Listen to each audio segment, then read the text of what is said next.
પિન્ટુભાઈ એકલા નથી, આપણા ચિરાગભાઈ ઝાલા એકલા નથી, અને આ ટીમ સમગ્ર એકલી નથી. આપણે સૌ એમની સાથે થઈએ તો થઈ જાય કઈ નથી. હાથ ઊંચા બોલો, જય જય કોળી સમાજ, જય જય કોળી સમાજ. ચિરાગભાઈ તુમ આગે बढ़ो, ચિરાગભાઈ તુમ આગે बढ़ो. જય જય કોળી સમાજ, ભારત માતા કી. પરિવારની જમીનમાં આપણા ભાઈને એક વીઘો વધારે આવી ગયો હોય ને તો એની સામે આપણે ધોકા લઈએ એને આપણે કોર્ટમાં લઈ જાય છે. લઈ જાય કે નથી લઈ જતા? તો અહીંયા જે બેઠા છે ને એ લોકોને ખબર નહીં હોય કે આ ગુજરાત સરકાર જેટલા પણ ગવર્મેન્ટ કર્મચારીઓ છે, જેટલી પણ આ સરકાર તમને સુવિધા આપે ને એ બધી સુવિધા આપણા ટેક્સના પૈસેથી આપે છે.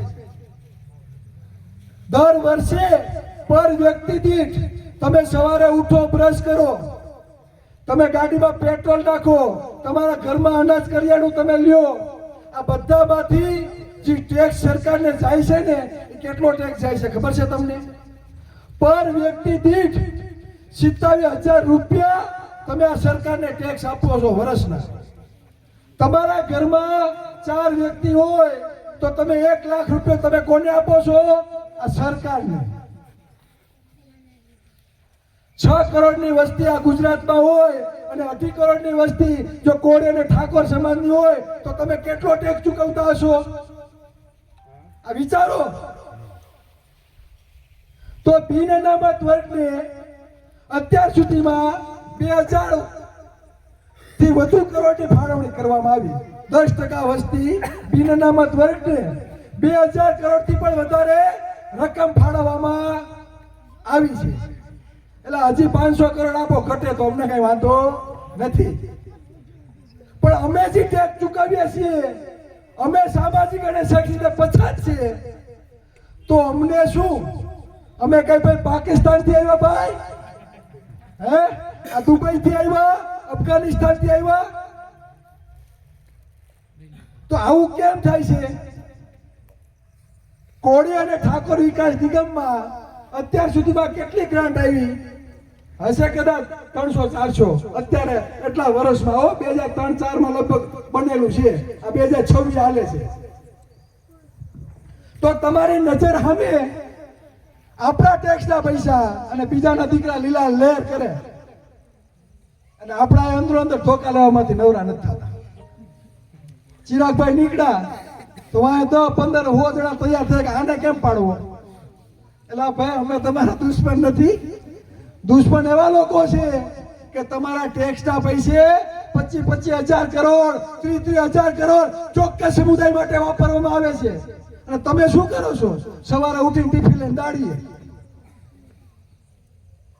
સરકારની કોઈ પણ સરકાર હોય તેની પહેલી ફરજ એ આવે કે જે પછાત સમાજ છે ને એનું પછાતપણું દૂર થાય ને તેના માટેની વ્યવસ્થા સરકારે પહેલા કરવી જોઈએ.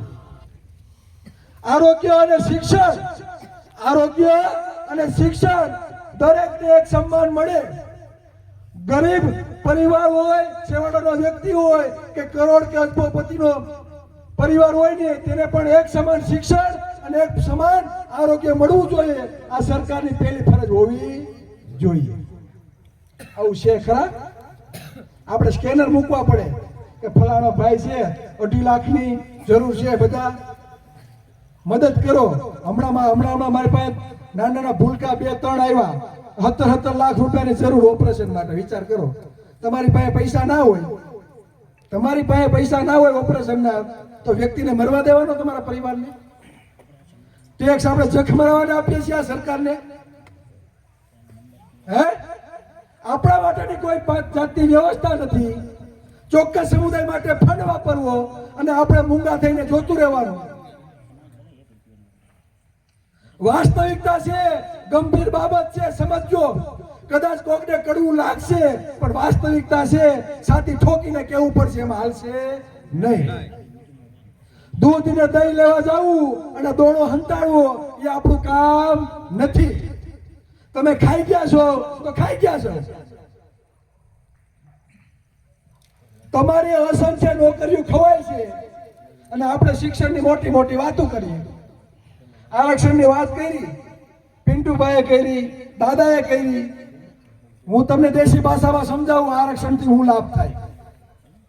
10% ઈડબ્લ્યુએસ એટલે 10% જેની વસ્તી છે, બરાબર, 10% ઈડબ્લ્યુએસ મળ્યું. બંધારણ અમલમાં આવ્યું ત્યારથી આદિવાસી સમાજને 15%, દલિત સમાજને 60% આરક્ષણ મળ્યું છે. એટલે હોય 10, 7 ને 15% એની નોકરી લઈ લેવાની. જ્યારે 60% ઓબી સમાજ, 35% કોળી ઠાકોર સમાજ, અને આપણે કેટલા આરક્ષણ આપ્યું ખબર? 27. છતાં પણ 27% લેખે આપણી ભરતી થતી નથી. એના ચોક્કસ આંકડા પણ હું તમને કહું. હવે વિચાર કરો, 100 કોન્સ્ટેબલની ભરતી થાય એટલે 10 ઈડબ્લ્યુએસ ના લેવાના, 7 દલિત સમાજના લેવાના, 15 આદિવાસીના લેવાના અને 27 ઓબીસી સમાજના લેવાના. એ જ રીતે કલેક્ટરની ભરતી થાય, શિક્ષકની ભરતી થાય, પટ્ટાવાળાની ભરતી થાય, એસટીના ડ્રાઈવરમાં ભરતી થાય, તલાટીની ભરતી થાય, જેટલી પણ સરકારીઓ ભરતી થાય ને એમાં હોય 10%, હોય 8%, હોય 15% અને હોય 70% ભરતી કરવાની. હવે જેની વસ્તી છે એની તો વસ્તી પ્રમાણે ભરતી થઈ જાય છે. પછી આપણે એમ કહીએ કે વસ્તી પ્રમાણે આપણા અધિકારીઓ જોવા મળતા નથી. આમાં ભોજ્યોભાઈ જોવા મળે? ક્યાંથી જોવા મળે? જેની 10% વસ્તી છે 10% લઈ જાય છે, અને આપણી 35% વસ્તી છે, 60% ઓબી સમાજની વસ્તી છે અને 70% લેખે આપણી ભરતી થતી નથી. હું ચોક્કસ થોડાક આંકડા તમને કહું, તમે સાંભળજો. આ ઓનલાઈન છે કે કોણીએ ગોળ ચોટાડવા આવ્યા નથી. અહીંયા કોણીએ ગોળ ચોટાડવા આવ્યા નથી.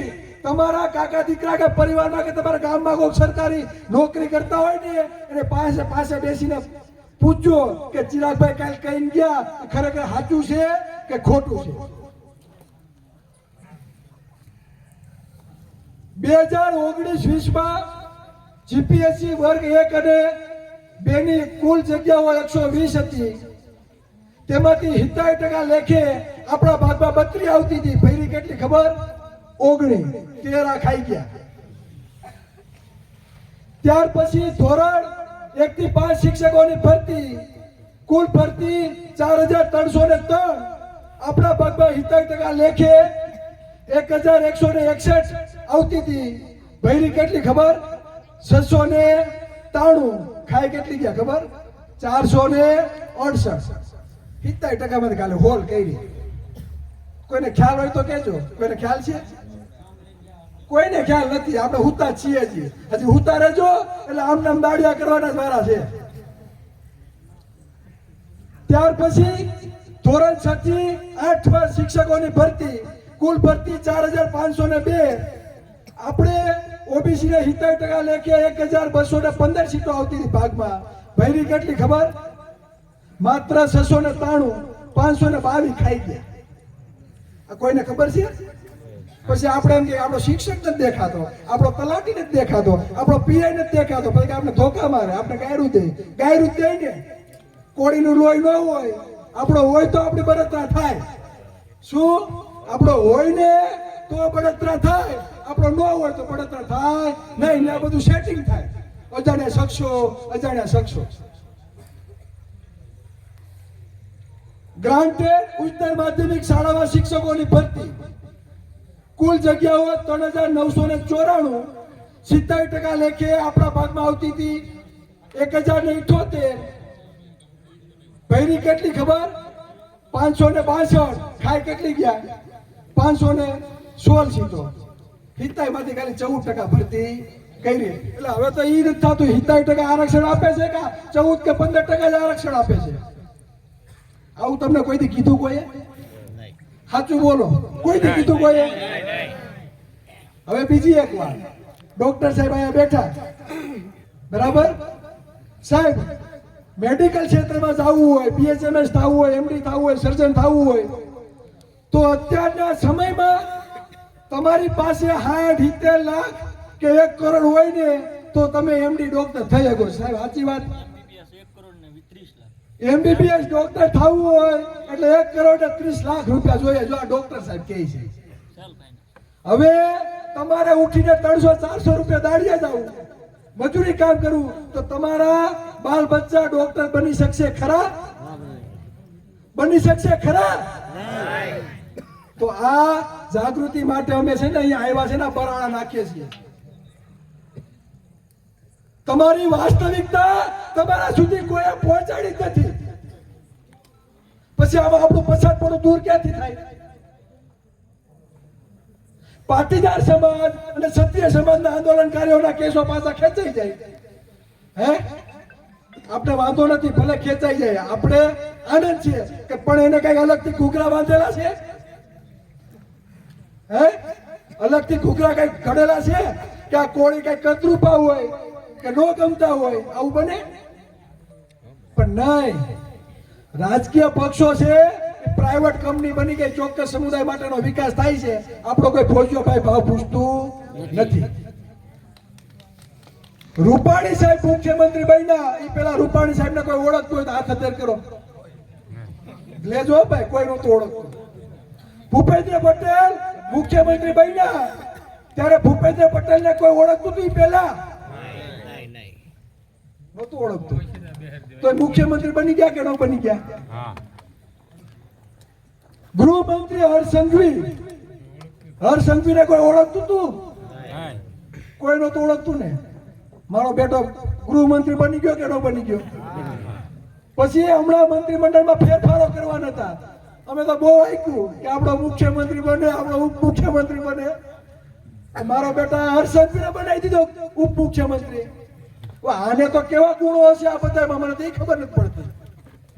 આપણા એટલા વર્ષ થયા, આપણા એટલા મહાનુભાવો, એટલા આગેવાનો રાજનીતિમાં છે, એનામાં બુદ્ધિ જ નહીં હોય?